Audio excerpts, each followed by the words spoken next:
watching the movie we just watched, I thought it was going to be about a puppet. And because of the thumbnail? Yeah. And of course, it turned out to be even crazier than I thought. Yeah. And I had one of my most scary people. Oh, yeah. Nightmare inducer for you. Yes. 100%. With crazy ass teeth. What the hell? Yeah. I just hope that was prosthetic and not his actual... Oh, well, I have some things to tell you about that later. Oh, no. So... Am I going to be surprised? You are going to be surprised. All right. Well, everyone, tonight, Dan and I are going to be talking about The Rule of Jenny Penn. Excellent movie. Amazing movie. Great actor. Actors. Let's give them all credit. They all did a great job, yes. And, well, let's get into it. It was definitely not about a puppet. No. Well, a little bit. Yeah, a little bit. Yeah. It was more about the operator of the puppet. Yeah. But the puppet, in some instances, seemed to take on a life of its own, potentially. It did. But never alone, though. Yeah. It was almost what I would assume somebody tripping on acid would feel like. I would imagine so. Yeah, there was... Yep. Was, You know what they didn't cover in that? Maybe because of him faking his ailments, he might have been on some pretty strong meds, and we're not even aware of it. Maybe. Hey. Well. Okay. We definitely enjoyed the movie. We watched it twice. Yes. And we will watch it again. I would watch it again. Actually, if we want to buy the movie. We do want to buy the movie. We like physical copies of things. Yes, so, we do. Yeah. Well, the movie actually is about a gentleman, a judge, who slowly starts losing cognitive abilities because he had a stroke. Mm-hmm. And it kind of goes through his journey of what that looks like, but it also kind of brings into perspective like what it would be like to actually lose your full capability of functioning. Right, like lose your independence a little bit and start having to depend on others. Right. And shit, as a diabetic myself, it kind of creeps me out a little bit where, most of the time diabetics end up having strokes. And Sonny and Cher said it best. You've got me, babe. Is that what it's called? Oh, no, I've got you, babe. Oh, I got you, well, babe. You'd be singing. Yeah. Okay. Yeah, I got you, babe. Yeah, I'll take care of you. But yeah, so it's a story about Stefan, a judge who's always had power and ends up getting into a nursing home. Yeah, for rehabilitation. Yes. But and that's what he thinks. That's what he thinks. He thinks it's just going to be a short-term thing. And maybe it ended up being that, but we won't find out unless there's a part 2. Right. But then if he does make it out of there, then what's the point? It's going to be a new character. So. Yes. Yeah. But I think it wasn't a creepy movie. No, but I think it was. I think it was more unsettling in the sense of like, dude, losing everything, losing the ability to. He was basically paralyzed on his right side, couldn't do anything, and just slowly losing independence. Oh yeah. I mean, I don't remember seeing him walk much. He really was kind of in the wheelchair most of the time, and the hover round, or what were those things called? The rascal? I don't remember. I think it was called a rascal. But his little gangster chair. Yeah. Oh, he ding, did ding, have a ding, cane. Ding, ding, ding. Yeah. Sorry, that's a reference to Tio Salamanca. Yeah. No, he did have a cane. He did get out of his chairs every now and again. Yeah, I don't remember that part. He didn't actually walk very far though. I don't want to say too much, but in the very beginning, when he goes out in the yard and he has a cigarette, believe it or not, with that gentleman. That's right. He gets up out of his chair in the grass and then turns around and witnesses something that's unsettling for him. Yeah. First day there, first few hours there. Oh my God, yeah. And I think you definitely place a spoiler alert. Yeah, spoiler. That's because all we do. That is all we don't know etiquette. No, we don't. On spoilers, we just talk. We're just learning. We're learning. But geez, that part was freaking crazy. Well, I mean, And it was and interesting because it was yeah. you're pretty analytical about that stuff because you were like, there's no way in hell he would go. Well, yeah, I don't want to say too Yeah, much, but but the first few minutes of the movie, like something tragic already happens, Yep. and you're just kind of like, for me, I'm watching it and I'm like, oh shit. yeah. And then you're My like, analytical brain picks up. It's like, yeah, Yeah. that wouldn't really happen. But no. I mean, hey, it's all for the movie. Yeah. And it's nice, even though I kind of wrecked it right. by And overthinking it. But And I yeah, wonder if, man, thinking back at that part, well, he couldn't even, it sounded like he couldn't even scream for help. It was like, oh yeah. It's almost like it affected Like, his did vocal it- cords or something. yeah, It's possible. Yeah. maybe. I mean, he did speak very, very light throughout the film. He never did. He And never we're was talking able- about Stefan, the character. Yeah, Stefan the judge. Yeah. Yeah. he, he definitely was a character in the beginning. You could tell, like, he was somebody who, He was accustomed to u- having power. yes, Yeah, he was accustomed he was to always used to it.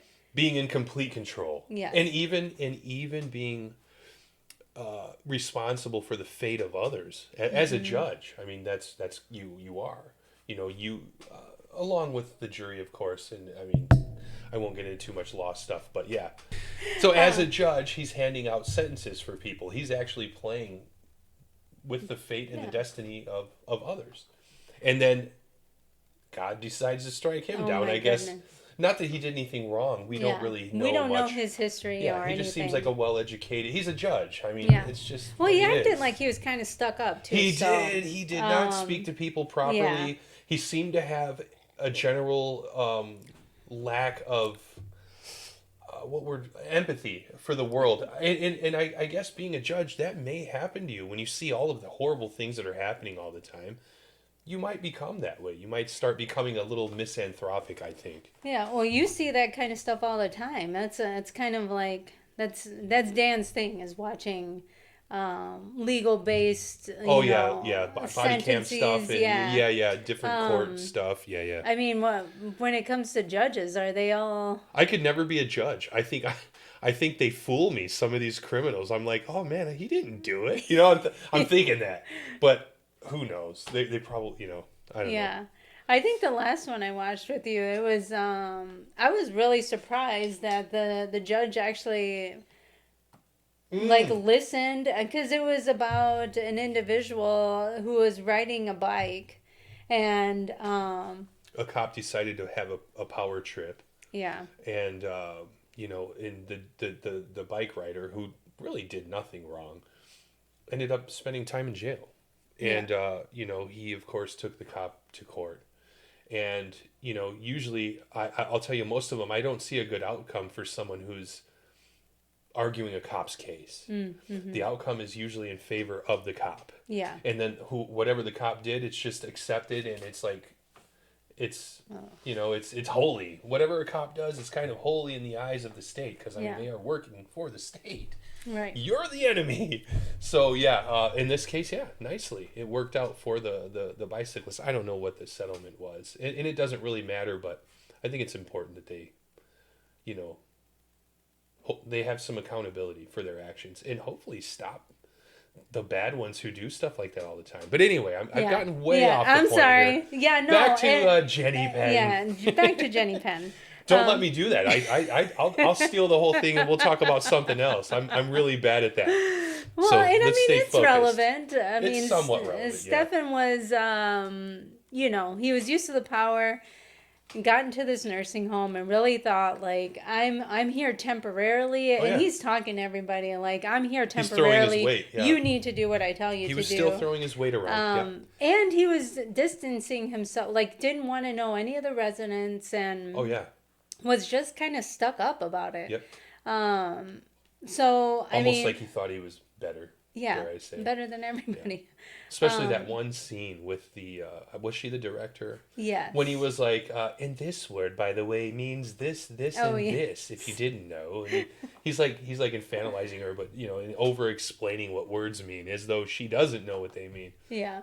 You can't, like, sit there and be like, look, you're being an asshole. Yeah, like, yeah. chill out. Yeah. So she had to sit there and actually just take him, Grin and bear basically. it. But what it did do is it caused her in the future to kind of disregard Doubt him. Yeah. Yeah, she just said, you know, forget about it. If you're not going to be civil with me. I mean, I'm guessing here because they didn't make that so obvious. No. But all of a sudden, she just didn't want to hear what he had to say ever. Yeah, they started kind of He'd like... look at her and kind of like, yeah. Or she'd look at him and just, you know, kind of nod like, him whatever, off. yeah. Like, I hear what you're saying.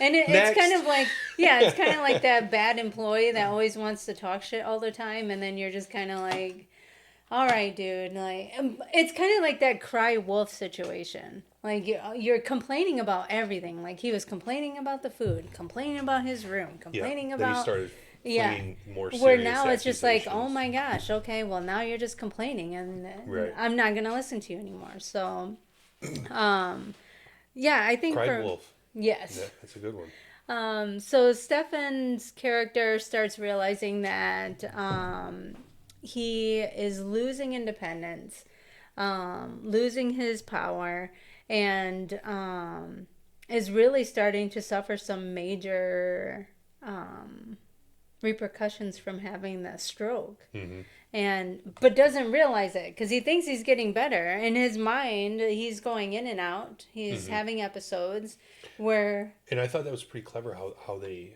let us, the audience, know that with his frequent visits to the... I'm guessing that was like the psychologist. Yeah, or the like cognitive... thank you. The cognitive like case specialist manager or something. Yeah. So he'd go in for these tests, and he'd pass them with flying colors. And he was always in denial, though, that he was kind of going downhill. And eventually we start seeing that he's not able to remember those 3 words that he's told in the beginning. And, you know, he can't really tell you where the numbers on a clock belong. And as he's writing, they're kind of like going down. Skewed. And It's and he doesn't he doesn't see what's kind of happening, because in his eyes, because it's funny, one of the shots are that like he's actually writing the time on a clock, and to him he's writing it straight, but then all of a sudden you see cut it to what like he's handing the doctor. He hands the doctor a piece of paper, and it looks like numbers are shaped like a question mark almost down the page, and the circle of the clock's mostly empty. It's just covered on that side. So so we're probably doing a horrible job explaining that particular shot. But people should watch this movie. Yes, you should watch it. It's really great. So good. Well, I think that was a pretty good introduction about the judge. Maybe now it's time to talk about the star of the show, I guess. I know the judge is a star too. He is a star. But to me, my wonderful number 1 actor, John Lithgow. And what's funny is when she says that, when I say that, my kids, feared. She's my kids actually laugh about that. Oh, so, yeah. He is definitely my most feared individual. And I'll tell you what, if somebody came to me with a freaking doll on their hand and acting all senile, it's on sight. It's on sight. He'd be going down. Yeah, no. He'd be going down. Nobody's gonna approach me with a doll in their hand. No. Walk away. And I mean, what's crazy about Dave is he is a previous employee of this place. Yes. And which you don't really know right away. Yeah, you don't know right away, but you see as they're kind of transitioning into who Dave is, who seems like he's just very innocent and maybe not all there.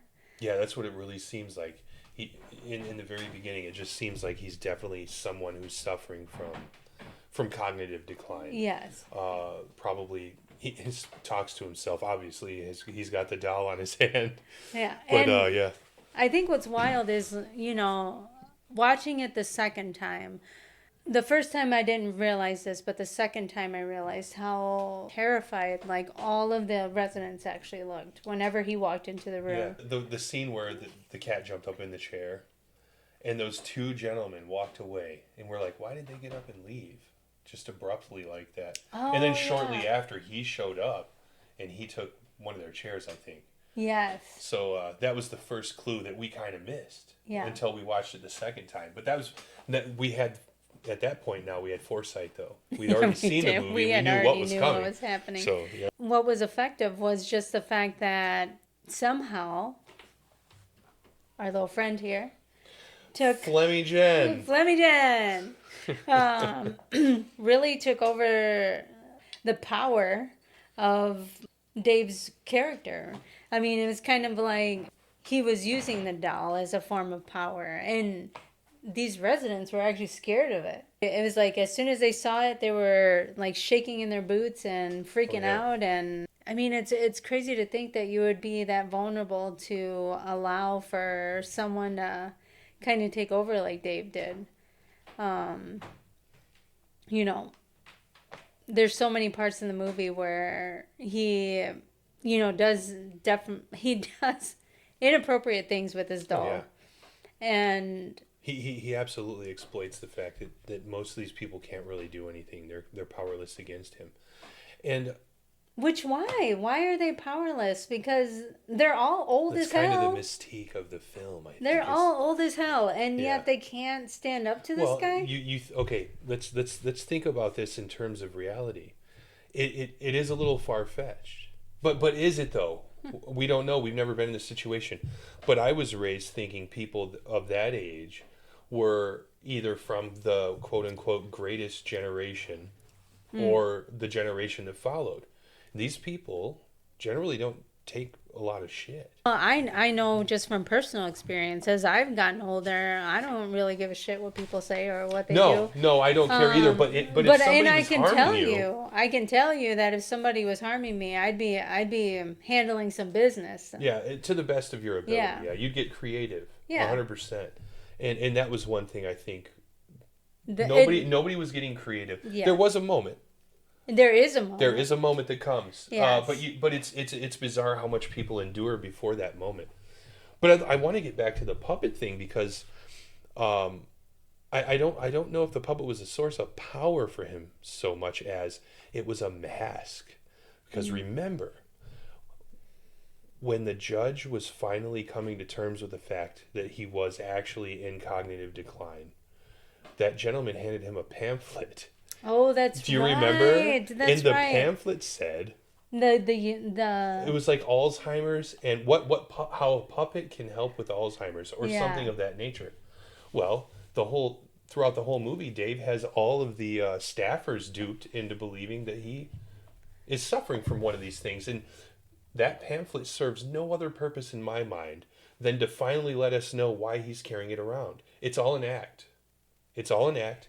Well, and that's just my thought. That's my thought. And the way I'm looking at it as, dude, there had to have been somebody that worked with this dude while he was working there. Oh, I know. And there's no way that he just stared being abusive. Yeah, he had to be doing it throughout his... what I'm saying is, like, it's kind of like when you work with that one person and they're cranky all the time. They don't want to work. They don't want to do shit. Whatever. We don't get to know. No, I know. But what I'm saying is that, like, you do know that person, and that person, even if they're there for years, it's kind of like, oh, well, that's just Tony. Oh, that's how in that he is. sense, yeah. Where you end up almost loving the person because you're just kind of like, well, that's just them. Yeah. And kind of just how you would do for a friend. Some people can do that. Well, yeah, some people can do that. I'm saying, I know. You're like that more or less. Yeah, I know. If you have if you have shitty employees and they stick around and you're just like the type of person that you're just like, oh man, I don't want to deal with that shit. I'm just gonna let it go. It's kind of like thinking this is kind of what happened with Dave, was that Dave was allowed to work there. Yeah. Because it shows that he worked there for several years. Oh, yeah. In the different photos. Decades, yeah. Crazy, where it's kind of like The Shining. Yeah. Where 1921. Yeah, where he pops back up in the picture. Yeah, right. But, like, it shows Dave, like, basically getting older, working there as a staff member. Yeah. To all of a sudden now a patient. Right. But you're trying to tell me that they wouldn't have known at all that he had a sadistic side to Right. himself? Well, and I guess the question is too, because they don't get into it. Is it something he nurtured? Was he has he always been that crazy? Really? Where he wanted to harm people? Dude, he had Or to have did been. he just? He had to have been. Well, I know that's just what I think inside. too. That's what I think too. But there is no information. There is no information. Except for the little conversation he ends up having with the judge when he's kind of explaining things. That doesn't really do it though, in my mind. Because I would really hope that if somebody for decades was harming elderly, that they would get caught. Of course, that's not always going to be the case. No, it's not. Especially if they're clever. And I don't know, he seemed and I mean, I think just, the part you just talked about was really, he had seen the judge at his prime at an award ceremony. Yeah. And he was working in the kitchen and he was pissed off that he had not accomplished what he wanted in his life. Right. And so it was almost like vindictive, like, ooh, now I have the control. Now I'm sitting here. But you know what? You know what's so strange about that? How could he have ever known he was going to cross paths with this guy? Well, I guess so. How did he end up? Just how did they end up back together? Well, it's a small world. It is a small world. That shows you how small the world really is. It's actually even more creepy. It is creepy. It's creepy because he knew who he was. Yeah. He had been watching him. Right. Jealous. Mm-hmm. And then it's like, I see him walk in and it's like, ooh, dude, I'm getting you now. Yeah. Like, now I've been here. I'm the head honcho up in this place. And now now that because he jokes about it, where one of the staff, well, not one of the staff, but one of the patients there is a vegetable because he came in with stroke symptoms. And then he, as he's kicking him under the table, he tells Stefan, "You're going to end up like that guy." Yeah. And I can't wait. Because then at that point, he knows that he can take advantage of him. Absolutely helpless. Yeah. Which is so sick. It is. Oh my God. It is. Yeah. I'm telling you, John Lithgow can play the the craziest psycho ever. He's really good at it. You know what's funny is today I spent most of the day watching interviews about him. Just to see it, like, kind of similar to... Did you really? Yeah. Oh, now you're obsessed. Are you going to be... similar to Freddie, you know? You're not thinking about working in a nursing home anytime soon, are you? He is 80. Oh. But I was sitting here thinking, like, similar to our story with Freddie, like, I was like, dude... Maybe if I watch some interviews about him, I'm going to be cool with this guy. You've already got the Trinity Killer burned into your mind. I'm like, you will never look at John Lithgow ever again. Maybe John can be a cool-ass dude.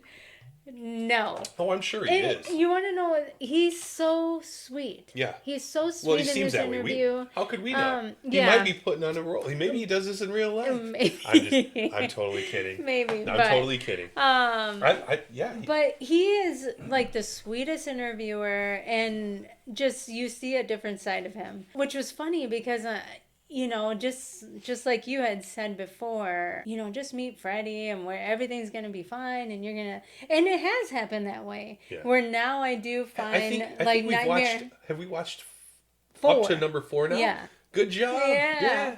Meeting him and actually watching and seeing that it was actually, Freddie's actually a comedian. It's not really that scary, but right. But it's excellent. My God, it's got scary though. Like the music and the screeching. Yes. And John Lithgow has the same type of thing for me, where his little sinister smile and his crazy hair. Yeah, man. I'll tell you, Jenny Penn. Him in this movie, they did such a good job with just making him. I don't know. It's like he looks like he could be the most innocent person in the world, and then they flip it, and he's the most just terrible and vile person. Oh my gosh! Man, they do such a good job. They did a great job making him creepy this time because there was so many long stairs, and. Yeah, it's like he's burning and searing himself into your, like the Trinity Killer did for you. Right. Oh my God, I didn't want to take a bath ever again because I was scared that he's gonna be right there and ready to freaking chop up my leg. Yep, get your femoral artery. But yeah, a funny fact was, I know when we were kind of talking about it after watching it, you were like, dude, he had to have had like prosthetic teeth or There something. had to be. And You're he gonna. did. Okay, thank goodness. Yeah. Apparently, there was a movie, I don't know if it was like The Cuckoo's Nest or something. He was in a movie back in the 80s. I don't remember if he was in that. I don't know if it, or I maybe he remember was Christopher using Lloyd. that. He had said that he had made a Gotta refresh movie my memory here. sometime in the 80s where he had to wear prosthetic teeth. And he actually reached, after hearing what the director wanted and reading the script, he was like, I reached out to the guy who did my teeth in that movie. And I had him make me prosthetic teeth to ensure like he was I was going to be creepy. Yeah. And I think another thing you had mentioned was the eyeballs. Like his eyes look so weird. And it was because he had special contacts made for himself to Oh. make it like crystal blue. Oh, nice. So then that way it would contrast with his skin and all the lighting differently. Oh, interesting. So Nice. I was just like, You did dude, do your homework I today, did. didn't you? I did. But I mean, I think and he even touched on some of the stuff, that I was telling you about. The real fear is just getting old, like losing your independence, losing the ability to take care of yourself. And what does that look like? Who is it? Is it George Washington who says that the only thing we're guaranteed is tax? Benjamin Franklin. Benjamin I Franklin. can't be 100%, but I think Yeah. Benjamin Franklin. Death and taxes. Death and taxes. So John was talking about how he wanted to kind of really be present for the role, as I think it's James Ashcroft. Ashcroft. Yeah, yeah. Because he had actually mentioned that he had elderly parents and was worried about them getting older and what could happen. Meaning, like, and I mean, he didn't go into it, but just basically said, from a nursing home perspective, like what could happen and what would happen. So what they did is invented nightmares. Yes. I wonder if they interviewed anybody who had experienced. Oh my gosh. Yeah, I've heard. Because a lot. I mean, I've heard of so many nursing home oh yeah, nightmare stories, and that's mostly because, it's a hard job when you're thinking about like dealing with people who you have to move, you have to wipe, you have to bathe, you have right. And then let's not forget the fact that a lot of these companies, they don't hire as many people as that they really should. And that was actually one of the problems in this movie, was that they were terribly understaffed. Where was the staff? I mean, you hardly see any. We saw the one lady all the time. The one lady, and then one that helped Stefan almost drown. Yes, she actually left him. She well, listened. I mean, he demanded. He said, but she "I'm would know okay. better. I'm okay." I actually think it's probably. Yeah. I would imagine in the real world it would be against protocol. Yes. To listen to most definitely. Yeah. Like you. I mean, this, especially because that he's already paralyzed on one side. Yeah. So, I mean, he's frail. Yeah. I mean, if you like shift anyway, like in a tub, how you get even as a regular off your left side with your even right as side a with your regular left arm. person, it's gonna be tough for you to like, because you're like, soapy oh crap, water, and slippery, and so you're like you're using everything to kind of like get yourself back up. And this poor dude, he's like freaking drowning, you know. Oh, it was and thank God she came back on time, because he's lucky. Yeah, he is so lucky. Or was he? Because then he had to endure much more torture. But yes, I know we're focusing on John a lot, John's character Dave, but it really was terrorizing to see, or he was terrorizing people, but it was kind of creepy to think like all of these people were just really down for letting this happen. Mm-hmm. They were so scared to say anything, which I'm just everyone but the judge.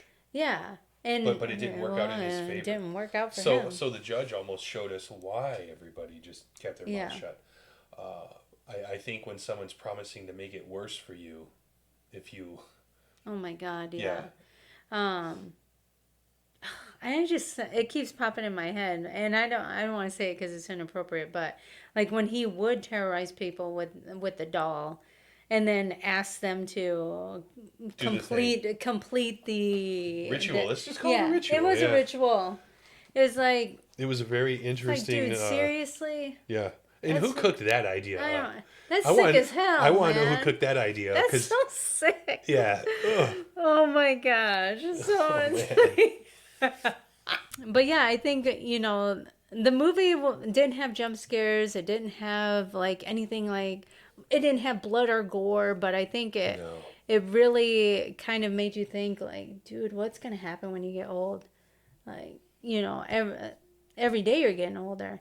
And did you happen to find any of Ashcroft talking about inspiration for some of his No, I didn't. No. Because I'm really curious if he is, like I said, like a Dario Argento fan. With the way he was lighting. using colors and the different lighting. Yeah.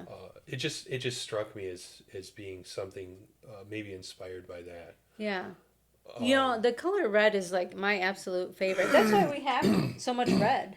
It's because it's my favorite. And there were so many beautiful scenes that had that color. Yeah. There were other. I guess maybe just bright colors in general, because there was like bright navy blue and like hallways or whatever. And versus like also, I mean, it's so much white and so much beige, but those pops of color they stood out. Yeah. In browns, right? Because dark browns and things like that. I love the cinematography. I thought it was awesome. There was also a scene there where Stefan, he's truly declining, and he is in a wheelchair, and it's kind of like he's going through episode. He's missing parts of. It's like he's getting blocks of. Sorry, our cats are going nuts. Keep going. But it's kind of like he's having these episodes where he's having. Well, he's snapping in and out of consciousness. Kind of. He's like daydreaming. He's seeing other things happening, and then when he wakes up, he's back in reality. Right. And I think the scene you're going towards right now is the creepy run wheelchair down the hall. Yes, and it's kind of like he's going through an airfield where you're kind of seeing the white and black, like you're seeing the lights going in and out, white and black, black. Because of the overhead. He's looking down the overhead lights. Yeah, he's looking down at his feet, and he's like, "What the hell? How did I get here?" And then all of a sudden, like he's like, "Oh, you're going too fast! You're going too fast!" And he's freaking out. So he looks and up. then all of a sudden he looks up, and Dave Creeley is going making just the most gnarly face. Oh my god! He just looked like he was a man possessed at that point. Oh god! The hair. Back to the hair. Oh my god! Dude, it's like a crazy it's such a simple Dr. thing. Brown type of like from Back to the Future kind of like Christopher Lloyd haircut. Yeah. Like he's looking crazy. To me, it was such a simple little shot. Yeah. But it was very effective. It was incredibly effective. Yeah. And I think too, like just the long scenes of him like stalking people. Poor Tony. Tony is Stefan's roommate. He used to be a famous rugby player and is dealing with, I'm gonna guess like an injury from playing, because he had like a bad hip or something. Well, he was cathed also. I know. So. Oh my God, you guys! When you get to that, it might have been more than a bad hip, or was it drainage? No, it had to be a catheter. No, it was a catheter. When you guys get to that catheter part, boy, I'll tell you what. It's a nightmare. Oh my God, I don't even have that, but I can't even think. It made me sit there and think like, holy shit, like it hurt me to even watch it. It was one of those visceral reactions. Yeah. Oh my gosh. But poor Tony, he's sitting here and he's getting, now that him and Stefan. And the sad part is he does everything that Dave tells him to do. He doesn't. And it's because Stefan doesn't want to do he doesn't want to do what Dave's saying. Right. So he's torturing his roommate. Yeah. The roommate's suffering for the sins of the one who wants to help. Oh my God. And so every time he tries to help, it makes it worse for everybody. Kind of. Yeah. So. And poor Tony, I just felt bad for him the whole movie. I was like, oh my gosh, dude. especially at the end, as he's trying to like show that he's strong, that he's a strong person. He doesn't want to take it anymore. Yeah, he did his Maori Haka dance perform. I'm not sure what it's called. It's like a dance. Yes. It's like a primitive thing they do. Yeah, and I'm not so primitive. They do it all the time. They're very proud of that. Yes, so. we watch videos. Yeah, we watch a lot of it. videos We about love that it. stuff. But damn, it made me feel so bad for him. I just wanted to give him a hug and be like, Tony, I got you, boy. If I was there, boy, I'd have his back. But you know what, you guys? Dave gets it at the end. And thank goodness, because, man, look, anytime anything bad can happen to John Lithgow in a movie, I'm down for that, because oh, man, that's horrible. He's creepy. You mean when he plays horrible characters? When he plays horrible characters. Oh, you know, that means he's doing a good job. He's doing a good job. Yeah, he's doing a good job making you hate him. He's doing a good job. Yeah. I love you, John. I do. Oh, yeah. I've never seen him not in a creepy... Third Rock from the Sun. Yeah. I mean, I didn't watch it a lot, but I've seen a few episodes. Yeah, he's funny in that. I've never seen him in a non-scary role. So maybe that, you know, it's funny. That can be some homework earlier, for us. But I can't remember now. He's played a lot. He played in a funny one recently, and when I say recently, I say within maybe the last 10 years, with Mark Wahlberg and Will Ferrell, where he's Will Ferrell's father. Oh, I've never seen that. I can't remember what it's called. I think it's called Stepdads or something like that. Oh. Oh my God. Yeah, he's funny. He's just funny. Yeah. And I mean, like I said, today I was watching videos just to maybe get over the little hate I have for some of the characters he plays. Yeah. And he seems like a very sweet guy, and you know, he does well. He's a good actor. He does what he's supposed to do. Yeah, he does. That's why I like him so much. Yeah. I think we're done talking about John, right? I mean, how can we be done talking about John? I think I forgot to mention that part where he was dancing. I believe the judge had done something to anger him, and I don't recall what it was exactly offhand, but that's okay because I shouldn't give too much away. Yes. But he comes in, he starts the record player, which he does often, and then it plays some older music. Yeah, and from probably like the 1920s. 20s to 40s, somewhere in there. And he's excited. He's dancing. He's got his puppet, of course, Jenny, and he's showing just how capable he still is. I mean, he's like doing knee slaps. I know. He's raising his knees up high, and he's dancing. His feet are going like, I mean, unlike an 80-year-old, in my opinion. So. And that was all, I think, to display to his victims that, hey, you guys are not going to win. Yeah. You might think you're getting these little battles, but I'm going to win the war. Look what I can do. You're stuck in that chair. That's what I got out of it. Oh, my goodness. And his eyes and everything were going... Oh, it was crazy. And he was singing. Yeah. And that was what made it really creepy. With the dolls. I mean, talk about, like, super coordinated. Oh, because he's doing this with the doll, slapping his knees. He was popping and locking old white man style, wasn't he? And Stefan was just chilling there, like, dude, I know. Wait until you see what's gonna happen, because. And he found out. He was already cooking. Yeah, they were already cooking. Yeah, he found out really fast. I guess my favorite scene would be the part where Tony is a famous rugby player, and he has a team come and see him. They're kind of all discussing it, and Tony can see that a group of children. Yeah, right? Yeah. A group of like rugby enthusiasts. Yes. Maybe they were they team. Yeah, were they on teams? They were on a team. Okay, yeah. And just super proud because you know, for their culture, you know, Tony's character was somebody who was very important, like a champion, right? Yes, and Tony starts recognizing that Dave's character staring there with Jenny Penn across the way in the conference room, where he starts kind of, when he's trying to hurry up and get everybody out of there because he's like, shit, I gotta get out of here.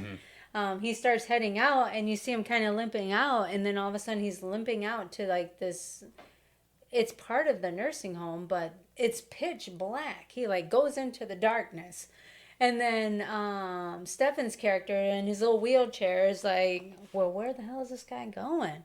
And he's following him, and then he turns behind him and he sees Dave's character staring at him and like with Jen waiting. And man. Stefan just like hauls ass, into the darkness. But it's like, it's crazy because it's just freaking pitch black. You just see him go into the darkness. He finds Tony, but I would say that's my favorite scene because it's a little bit creepy, but it's also like unexplainable why it would be black. Yeah. When you're going into it. So nothing good happens in a void. No. I've never heard of anything good happening in a dark pitch black void. No. I think, when we're talking about what we would rate this movie, and I think we did rate it like 5 skulls in Shudder. I give it top marks. But again, I like pretty much everything I know see. we like everything, so no matter what. Even if I watch something and I don't like it the first time, I usually try to give it a second shake, and I always end up liking it anyway. Yeah, I think it just comes down to appreciating, yes. the work and the effort that kind of goes behind it. Mm-hmm. I mean, we all want to hope and wish that we can do that, and people who critique that, hey, good for you. But to me, really the effort. Criticism's good. It can help you grow, especially if it's honest criticism and not just like trolling. Yeah. But I'm not very good at giving criticisms because I'm just going to tell you I thought it was all good. But yeah, I mean, I would rate it 5 stars. Yeah, I agree. Would definitely. We'll be watching it again. We will be watching it again, and hopefully we didn't give enough spoilers to everybody to. I think we left enough. Yeah. Go watch the movie. It's pretty awesome. I'm not going to get up and do a Dave Creeley jig. Okay. Man, I think you would do an awesome job. I can't. I just can't do it. Hey, you used to do the Theo Choco all the time. I did, and that was fun. Yeah. No, I'm good. I'm good. But all right. I think that's it. I think we've already spent enough time on that one. All right. Well, thanks everyone for listening. Yeah. And we'll see you at the next episode. Yeah. Peace out. Good night.